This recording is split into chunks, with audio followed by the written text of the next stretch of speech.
Jamais, dans l'histoire de l'humanité, nous n'avons été aussi connectés, dépendants finalement les uns des autres, et pourtant je pense que le monde se fragmente et se polarise. Voilà 2 siècles que notre monde connaît une croissance que nous pourrions qualifier d'effrénée. L'utilisation des énergies fossiles couplées à des avancées technologiques nous ont parfois donné l'impression d'être des demi-dieux. On voyage d'un bout à l'autre de la planète, on vit toujours plus longtemps, on est de plus en plus nombreux, et nous pourrions, si nous le voulions, nourrir l'ensemble de l'humanité, chose qui n'est jamais arrivée justement dans l'histoire de l'humanité. Le revers de la médaille, à mon avis, est amer. Au-delà des catastrophes écologiques qui ont détruit des équilibres naturels précaires, les limites planétaires nous obligent d'une manière ou d'une autre à appuyer sur la pédale de frein. Alors c'est pas nouveau puisque déjà en 1972, le fameux Club de Rome qui réunissait écologistes, scientifiques, économistes, hauts fonctionnaires, nous alertait en publiant le rapport Meadows qui alertait justement sur ces limites auxquelles se heurte inexorablement la volonté de croissance illimitée. De ce fait, les défis que ma génération devront surmonter sont absolument titanesques, puisque toute notre société, notre civilisation est basée sur une idée fausse, à savoir celle d'une croissance illimitée dans un monde fini. Le risque est simple, à mon avis. L'humanité pourrait retomber dans la barbarie dont certaines dystopies nous donnent un avant-goût amer. Pénurie, conflit pour les ressources, extinction de nos civilisations. Alors une fois de plus, tout ce que je viens de dire, plein d'autres l'ont dit, nettement mieux que moi, et connaître les risques, à mon avis, ne veut pas dire qu'on doit s'y résigner. Et je pense qu'une autre issue est possible et je vais essayer de vous expliquer comment l'art, à mon avis, peut contribuer à ce changement civilisationnel. Alors d'ailleurs, si je vous dis art contemporain, à quoi pensez-vous? Est-ce que vous imaginez un grand musée vide avec des gens, avec des audioguides qui écoutent finalement ce qu'ils sont censés voir au mur? Est-ce que vous imaginez le monde de l'art ou le marché de l'art avec la spéculation sur les marchés de l'art avec des prix pharaoniques et des gens qui gardent des œuvres pour eux-mêmes? Personnellement, ce n'est pas du tout ma vision de l'art, parce que je pense que l'art peut servir l'humanité à créer un avenir harmonieux. D'abord, c'est un langage universel qui transmet des émotions au-delà des barrières, des langues et des cultures. Alors je ne suis pas assez naïf pour croire que véritablement l'art va complètement changer le monde, mais je pense qu'il peut nous inspirer pour modifier l'histoire humaine et pourquoi pas nous suggérer des voies possibles vers ce changement civilisationnel auquel nous serons, quoi qu'il arrive, confrontés, ce que je vous ai exposé en introduction. Comment? C'est ce que je vais essayer de vous exposer aujourd'hui. Alors, enfant, j'ai jamais été dans une galerie d'art. Alors c'est marrant, je suis un peu un ovni de l'art, et j'ai découvert l'art à l'âge de 14 ans par le biais du graffiti. Ensuite, avec l'essor des drones en Europe, j'ai eu l'idée de peindre d'immenses fresques sur la nature en utilisant une peinture éco-responsable que j'ai mis 3 ans à développer. On va pouvoir commencer à mettre. Yes.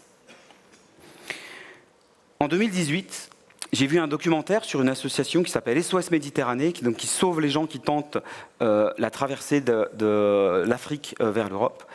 Et j'avoue que j'ai été tellement bouleversé par ce documentaire que je n'ai pas dormi de la nuit. Et ensuite, je me suis dit, mais je vais monter un projet en soutien à cette association. Et pendant 6 mois, j'ai monté un projet ici, en plein centre de Genève, en septembre 2018, pour souligner le travail que je trouvais héroïque de cette association. On doit avoir une image ici. Yes. C'est un projet qui a été tellement populaire et médiatisé que même les politiques n'ont pas pu l'ignorer, à tel point que le gouvernement suisse, la Confédération et le Parlement suisse a voté une loi en soutien à cette association grâce à cette œuvre d'art. Et pour moi, c'était un magnifique exemple de comment l'art, à un moment donné, peut bouger des choses jusqu'à dans la politique, finalement, d'un pays. Peu de temps après cette expérience, j'ai vu un documentaire sur la création d'un mur entre 2 pays, un mur qui coûterait 18 milliards de dollars. Alors c'est pareil, ça m'a beaucoup bouleversé. Je me suis dit, mais comment on peut dépenser 18 milliards de dollars pour séparer deux peuples? Est-ce qu'on ne peut pas trouver une manière, finalement, de travailler ensemble? J'ai commencé à approfondir ma réflexion, j'ai discuté avec des philosophes, lu des livres, et en fait, ma conclusion était hyper claire. On doit forcément travailler ensemble si on veut créer un avenir harmonieux. Fort de cette conviction, j'ai choisi de créer symboliquement la plus grande chaîne humaine au monde, et j'ai appelé ce projet Beyond Walls. Mon idée est symbolisée par deux mains entrelacées. Pardon, ça c'est le nom, encore une. Yes, pardon. Deux mains entrelacées qui se tendent, se serrent pour travailler ensemble au-delà des barrières et des murs qui séparent les humains. L'idée était de peindre ce symbole dans le plus d'endroits dans le monde et de connecter les gens, les communautés, pour suggérer l'idée d'une humanité unie pour le bien commun de tous. J'ai commencé mon projet Beyond Walls en 2019 au pied de la Tour Eiffel. Une œuvre de 600 mètres de long, 2 fois la hauteur de la Tour Eiffel pour lancer ce projet. Et c'était la première fois de l'histoire du Champ de Mars, donc ce lieu qui est devant la Tour Eiffel, qu'il était bloqué pour accueillir une œuvre d'art. Donc j'ai lancé ce projet, et ensuite, où est-ce que je dois aller? Il y a tellement de murs finalement qui séparent les humains, tellement d'histoires à raconter. Mes thèmes se sont arrêtés sur l'abolition de l'esclavage en Afrique de l'Ouest, où j'ai peint pour la 10e étape de mon projet à Ouida. De cette plage, 2 millions de personnes ont été déportées pour aller la plupart du temps soit aux Antilles, soit au Brésil.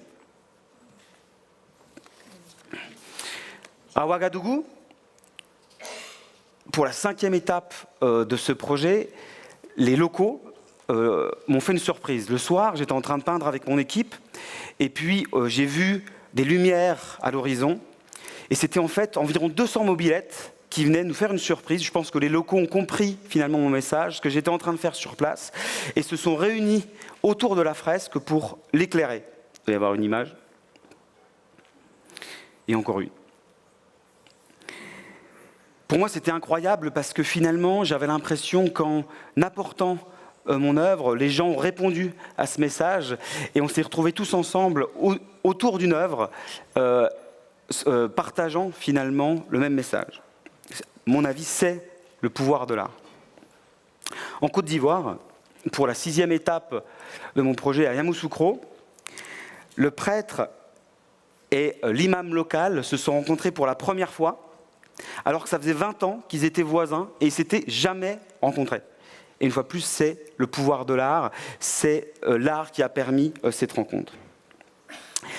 Il y a un moment où en fait, ce que je peins, finalement, ne m'appartient plus, ça devient quelque chose d'autre. C'est comme si, en apportant mon art à une communauté dans son contexte singulier, il se le réappropriait. Ça me permet à un moment donné, justement, de casser les barrières du temps, de la langue, de l'histoire, de la culture. Et à ce moment-là, l'art appartient à tous, l'art appartient à toute l'humanité. J'ai une vidéo qui va vous montrer ce propos.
je vais conclure.